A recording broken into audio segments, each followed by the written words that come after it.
Today's Thursday, May 23rd. This is the 1970 Cadillac DeVille convertible tilt and telescopic steering column restoration. This is a fourth ancillary video, a supplemental video, showing a couple additional feature functions that I didn't point out earlier in the predecessor videos.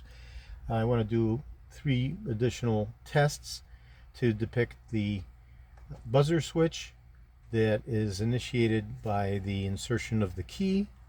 When the key is left, there's a buzzing sound, and it's going to be depicted by the lighting of the light bulb, testing the horn and the auxiliary location, the auxiliary reverse location in the key lock cylinder.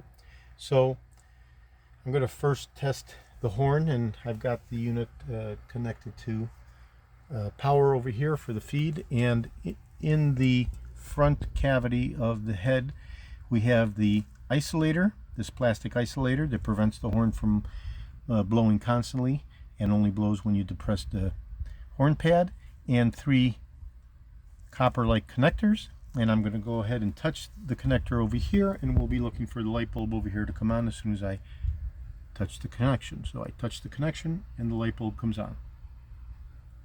Okay, so that is the horn test.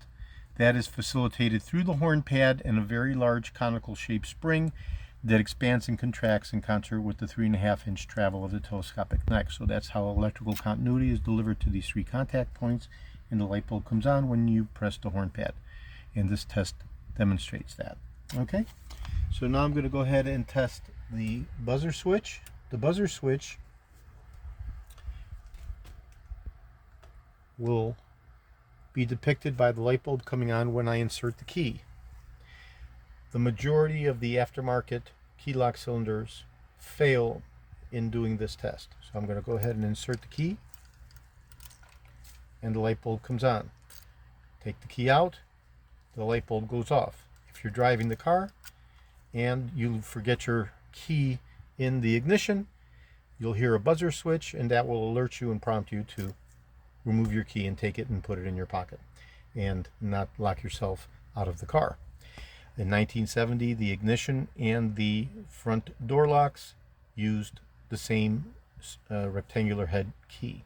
Okay, so that's how the buzzer switch works. As soon as you turn the ignition, the buzzer goes off, and you go ahead and initiate the recoiling action and start your car. You go back to lock mode. The light bulb is on, alerting you with the buzzer to remove your key, and the buzzer shuts off.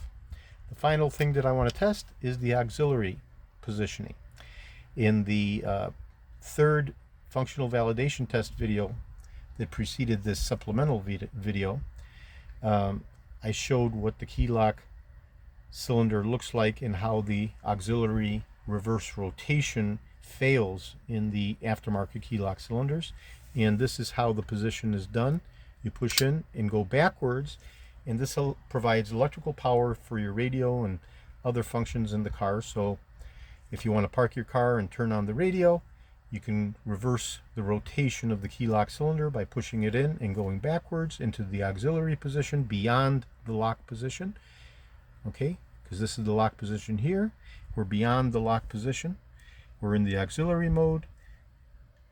And this can only be accomplished with an original General Motors key lock cylinder. The aftermarkets fail in that regard. So we've tested the auxiliary positioning, we've tested the buzzer switch, and we've tested the horn in this supplemental video.